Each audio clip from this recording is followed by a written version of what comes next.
Bonjour, bienvenue dans cette vidéo. Alors, dans cette vidéo, c'est une mauvaise nouvelle.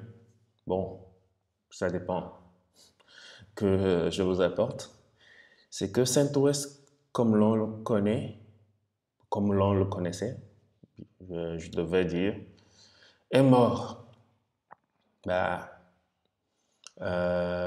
IBM et Red Hat l'ont tué. Je ne sais pas si vous êtes au courant, mais IBM a racheté Red Hat il n'y a pas longtemps. Alors, voilà un peu les nouvelles. Je ne l'ai su que récemment. C'est en décembre que euh, Red Hat a annoncé la nouvelle. Et voilà les titres des articles en ligne.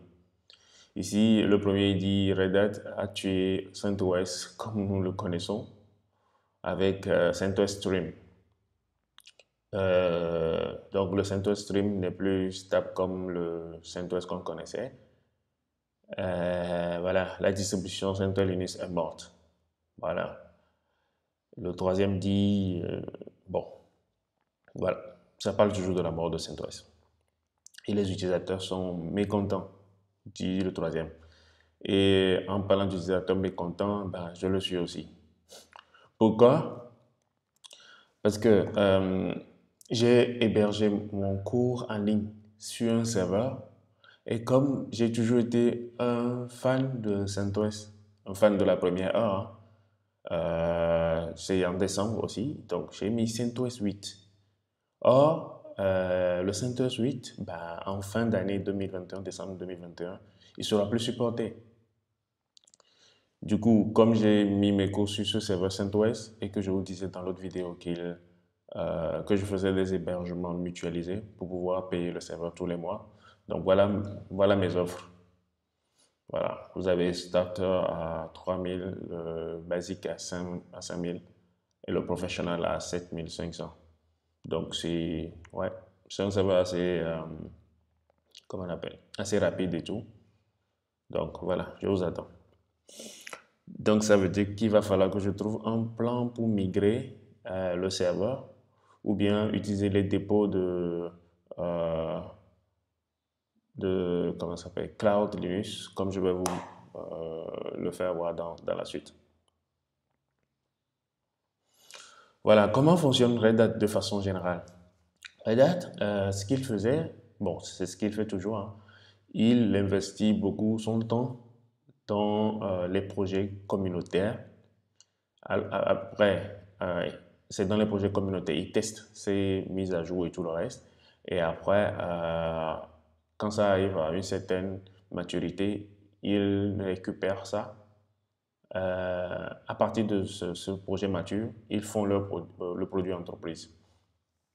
Donc typiquement, vous avez OpenShift, dans le upstream. Voilà, ils appellent les projets sur lesquels ils testent des choses upstream.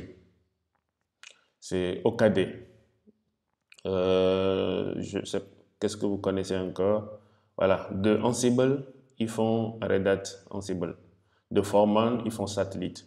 De Ceph, ils font le Red Hat Storage. De RDO, ils font voilà, le OpenStack Platform.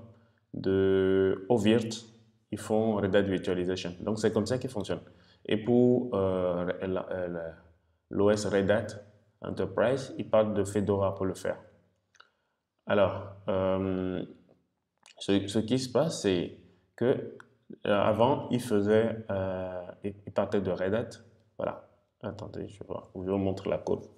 Ok, si vous oubliez le Center Upstream qu'ils ont annoncé ici, avant, ils partaient de Fedora, ils mettaient les mises à jour, les tests, ils testaient leurs choses et tout ça. Si vous êtes un utilisateur de Fedora, vous devez savoir que Fedora, il a plein de versions qui sortent dans l'année.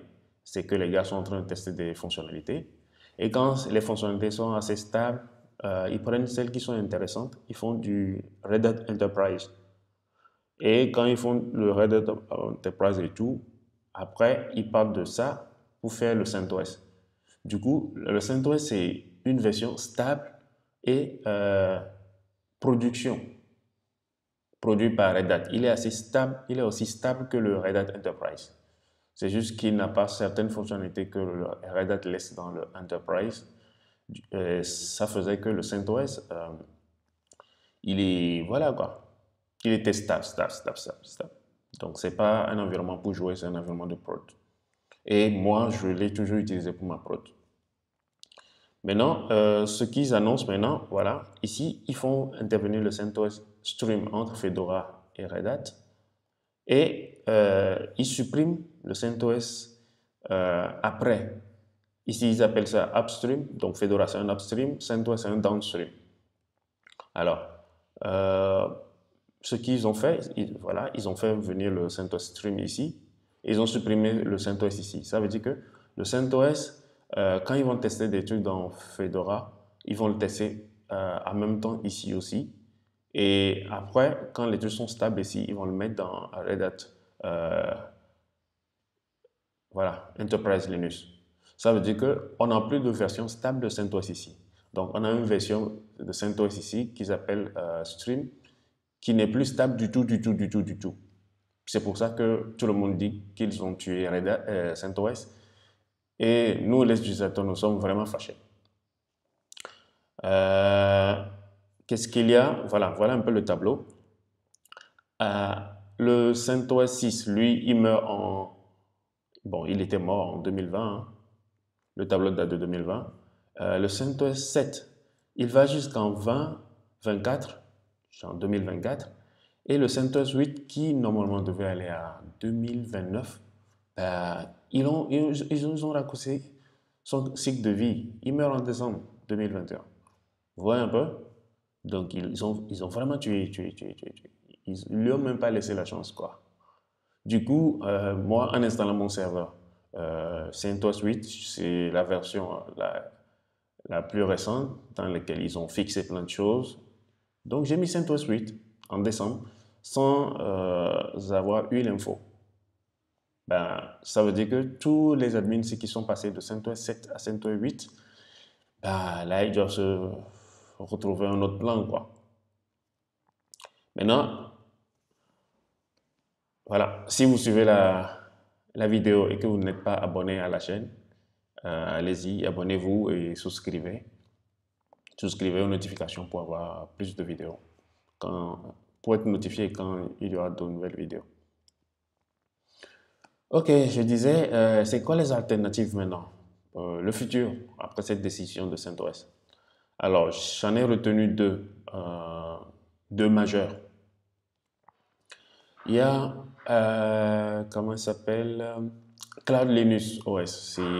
C'est une entreprise qui, à partir de CentOS, justement, créait sa distribution qu'ils appelaient Cloud Linux OS avec les fonctionnalités qu'ils revendaient aux hébergeurs. Voilà. Donc, comme ils ont l'habitude de prendre le CentOS, faire comment on appelle, leur distribution, ils se sont dit, OK, ben on va faire un fork de CentOS 8 et on va créer un nouvel OS qu'ils appellent Project Linux. Donc, ça veut dire que ce qu'ils vont faire, alors, ils ont détaillé ça un peu ici. Si vous voyez un peu, ce sera un fork. C'est même pas un fork de CentOS, hein, un fork de Red Hat 8. Donc, bon, je suppose qu'ils n'auront pas le droit de le faire, mais ils vont prendre le CentOS 8 qui, niveau stabilité, a la même stabilité que Red Hat 8. Ils vont le faire et créer un OS. Et ce qu'ils vont faire aussi, ils vont mettre à disposition des dépôts que les gars qui sont sur CentOS 8 peuvent utiliser pour mettre à jour leur package. Parce que eux, ils vont maintenir les packages. Parce que c'est ça leur business. Ils ont plein de... leur OS est déjà sur Red Hat 8. Un fork, bon, pas un fork, oui, c'était un fork payant de Red Hat 8. Donc, eux aussi, ils ont intérêt à ce que Red Hat 8, CentOS 8, du moins CentOS 8 ne disparaisse pas. Donc, ils vont maintenir ça. Ils le font déjà avec leur Cloud Linux. Donc, ouais, c'est des gars fiables.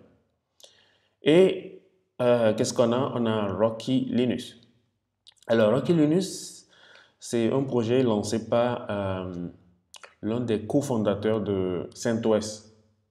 Donc, le CentOS était un projet open source avant que ça ne soit, comme on a backupé en anglais, soutenu ou bien récupéré, on peut dire, par Red Hat. Donc, l'un des cofondateurs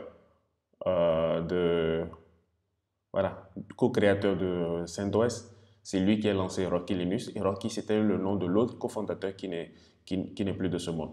Voilà, donc c'était un peu un hommage à lui. Donc, oui, c'est lancé et ben, alors, ils disent que deuxième semestre, non, premier semestre, voilà, 2021, on doit avoir une version qui sort. Voilà, donc l'autre, c'est celui qui lance actuellement le projet s'appelle Grégory Kurtzer. Voilà. Et ça doit sortir deuxième semestre 2021. Ben, il appelle les gens de bonne volonté de contribuer et tout le reste. Donc, je mise plus sur ça parce que l'autre, c'est une entreprise qui vend déjà des solutions, qui le fait. On ne sait pas ce que ça va nous réserver dans l'avenir. Ils commencent tous comme ça, ils disent ouais, on crée des trucs sympas. Après, ils, euh, ils viennent mettre des licences, des choses dessus.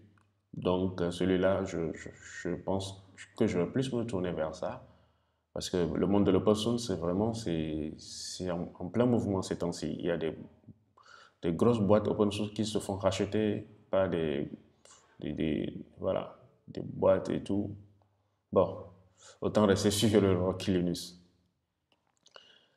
Voilà, donc c'est la nouvelle que j'avais à vous donner sur CentOS.